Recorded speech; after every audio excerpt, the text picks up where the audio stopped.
Session of the conference, the English session. First, I want to introduce myself. My name is Adnan Jaber. I'm a clinical psychologist and the public relations officer of National Muslimish Organization, and I'm also an organizer in the Detroit Muslimish. I want to first thank all the speakers from the earlier session. Thank you for the job you did. Your talks were all enriching, and we really enjoyed. And we're looking forward to have the same experience in the English session. I want to just talk a little bit about the Muslimish and who we are and what's our mission. You know, Muslimish is an organization that began with a handful of people, that were looking for an outlet, for people of diverse backgrounds, be they are ex-Muslims, questioning Muslims, any kind of a Muslim who wanted a free space, a safe space to explore ideas and to be able to enrich themselves. So Muslimish is an organization that is very diverse. We have ex-Muslims, as I said, and we have different kinds and varying degrees of religiosity, faith, and what have you. At Muslimish, we advocate for a skeptical and a questioning attitude. We have no problem with any views. We respect all views, and we're open to all ideas within the confines of logic, reason, and discussion. So we invite everyone to look at our website, muslimish.org, to learn more about the organization. One of our main important goals at Muslimish is to allow all Muslims to exercise their, free speech and free rights to express themselves without being afraid that they're going to be persecuted or they're going to be censored. One of the things is blasphemy laws, which we are really, one of the main reasons we want to focus on is kind of eliminating all blasphemy laws in the Arabic countries and the Muslim countries. Those laws that are really belong to the Middle Ages, and we need to do something about it. So this is an introduction about Muslimish. But to go back, or to come back to Detroit's conference, which is called Muslims in Dearborn, Pedagogical Approach. So before you hear all the speakers, who I'm sure we're going to talk about pedagogy and the meaning of it, I would like to say a little bit about what's pedagogy. Pedagogy is an approach. It's an educational approach. It's defined as any methods or practices we use in teaching and in whether teaching is theoretical or academic, and pedagogical approach is broadly defined as a theory and practice of education and of how it influences the growth of learners. So it's a relationship that is related to how we influence others, and mainly learners. It's a study of how knowledge and skills are exchanged, and it considers the interactions that takes place during learning. We always forget the importance of focusing on the context of interaction and the importance of it when we are teaching others. I think earlier today a lot of the speakers talked about the approaches in our community, which is mainly about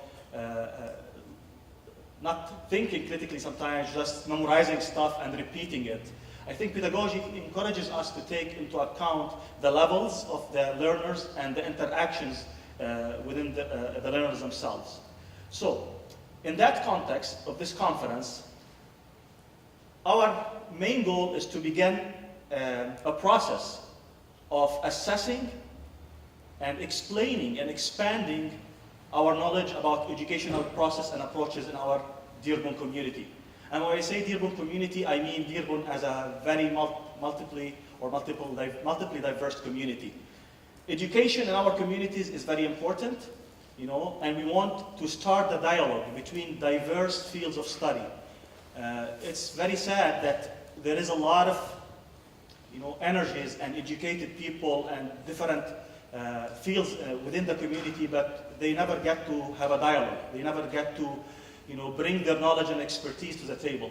This conference today is an approach or an attempt to do that. We want to be able to share our ideas, we want to be able to share our experiences, and we want to be able to introduce, ourselves, as part, of the community, not as people outside of the community, We are committed to our community. We're committed to its progress, and we're committed to its diversity and freedom of choice.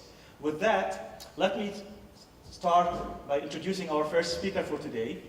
Our first speaker, before I read her short bio, is Fatima Ayoub-Salemassi.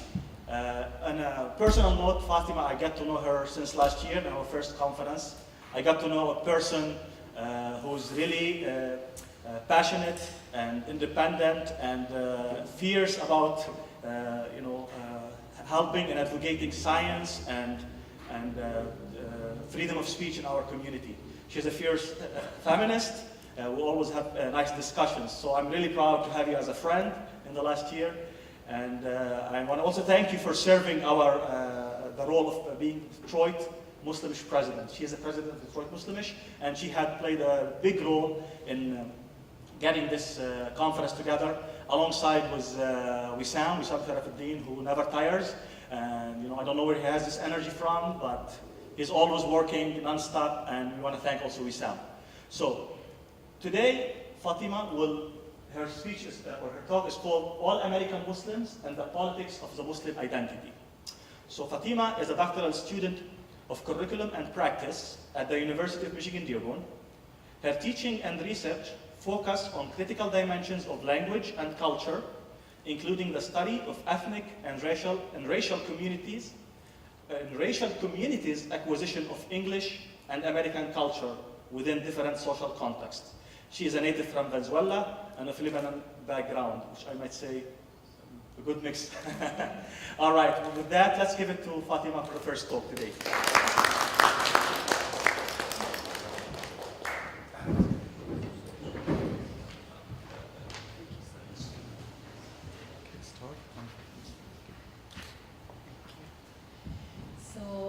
Is going to be about all American Muslims, and for those of you who've never watched the show, I just want to show you the ad that was, was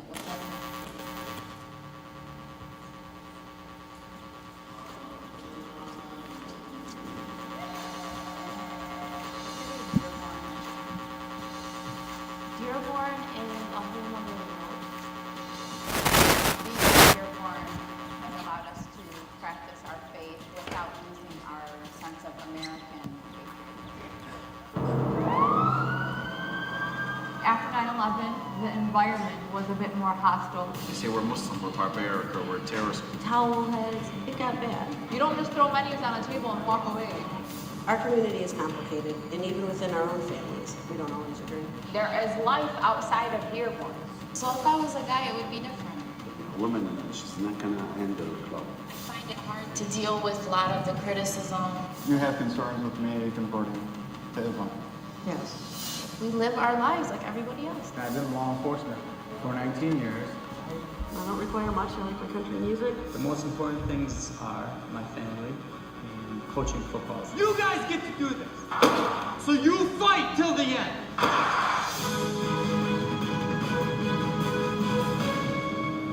really am American. There's no ifs, ands, and buts about it.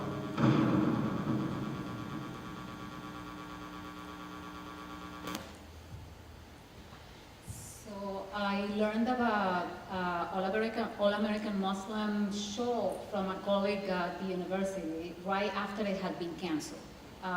All episodes are available on YouTube if you want to watch them. So these are the families featured in the reality show.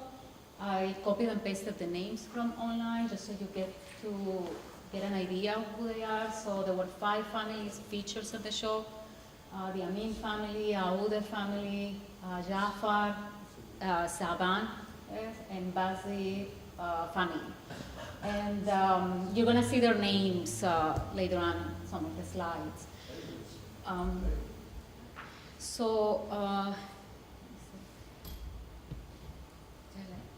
The show featured several and different characters. What they all shared, however, was that every single character identified as a Muslim of Dearborn. Throughout the show, in all 8 episodes, the characters explored and negotiated their Muslim identity and in the context of Dearborn. So I'm going to show you an example of the dialogues between the characters, so you get an idea. What you want to say.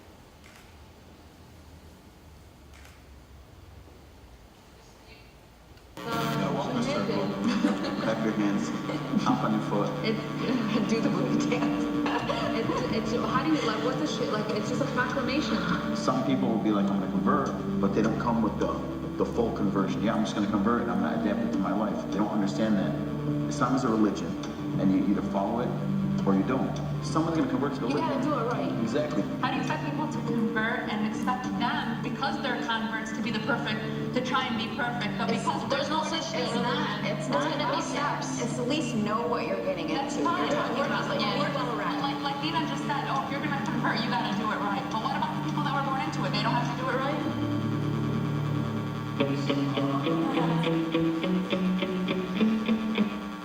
So this is an example of a dialogue, and what I did is I decided to conduct a research on the speech, on the language that the characters use in the show, and I wanted to do a qualitative type of research. So I decided to do research into the oral discourse, or the language used by the characters in the show to describe and explain their Muslim identity. The dialogue is already transcribed in YouTube. It was easy. I copied and pasted, and then I just had to fix little typos, I guess. And then after that, what I did is I transcribed the entire 8 episodes. I first looked for patterns, and then I narrow it down into categories, and then I further narrow it down into themes. So it's fascinating. So for example, a repetitive and common pattern that I noticed in the dialogue was from all episodes, from 1 to 8, was that the characters' constant negotiation of what is permissible and what is not permissible for a person who identifies as a Muslim based on their own individual knowledge and understanding of Islamic teaching and practices. So this to me indicated that most of the characters in the show were questioning Muslims. They questioned Islamic teachings and the way these teachings shape their identity. According to Jinan Rauf, she's going to be presenting later on today, questioning Muslims represent a spectrum, right? From those who believe but are unsure how to best perform their Muslim identities or duties, to those who still believe and identify as Muslims but have their own individual and non-mainstream conception of what a Muslim identity is, all the way to skeptics. So from the data, 3 main themes emerged from the data that I covered.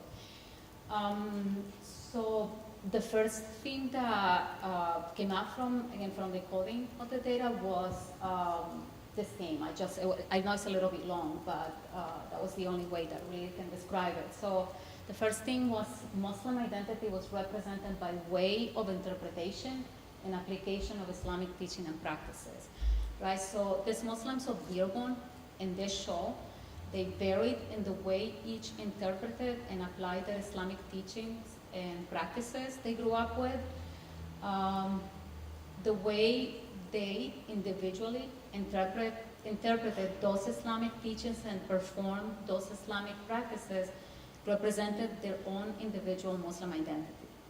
So here is an example of the dialogue that I quoted. And so in episode 2, there is a conversation between Bilal, Lila, and Nina. And Bilal says, the Quran flat out tells us no drinking, no alcohol. Lila responds, agrees, and she says, you shouldn't be in a place where they're serving alcohol. Nina disagrees and says, but then again, I go to Red Lobster and I see everybody wearing a scarf, but there is a bar right in the middle of the restaurant. It doesn't make sense, it doesn't make you less of a Muslim. There isn't really a scoreboard. Hey, you are more Muslim than you, or you are a crappy Muslim. A big part of it is your belief and your relationship with God. Right? The second theme that came out again from the coding of the data was, I labeled it as questioning gender inequality versus American equal opportunities. And these are two examples of what I mean. So in episode 1, there is a conversation again between some of the characters. Nina says, talking about a nightclub, she wanted to open a nightclub in Dearborn. So she says, I know that's not like a typical job for a Muslim woman, but I know that I can definitely do it and be great at it. Mahmoud is her business partner. He disagrees. He says, somewhere else, yes, but here in Dearborn, it's a little bit risky. You're a girl, you know? You have other things to do. You have your family. Your club, a club is not for you. Really, a woman, she's not gonna handle a club. Did you ever see a woman on a club? Nina says, yes, and they're really successful. Mahmoud disagrees and says, no, I don't think so. In episode 4, I copied another example. Suhaila is a hijabi. She wears a scarf. And she's a judicial, at the time she was a judicial executive for the 19th District Court, and she was reflecting in the dialogue. She says, what makes me different from others, I've sort of had my hand in a little bit of everything, and that's not the norm. Being single, progressive, is not what you normally find girls doing and aspiring to do in this community. In episode 4, there is another sample. I think it represents this theme, and it's a conversation between Shadia and Nina. So Shadia says, it's really only in our community that if women are not married, you live at home. And that's just how it is. And it's not a bad thing. It's an understood thing. It's really not a choice. Nina agrees and says, it's just for a girl. If I wasn't married and wanted to move out, my parents would go nuts. Nobody wants, oh, where is your daughter? Whoa, she's not married yet and she's living on her own. Basically, a Muslim woman would be breaking every law.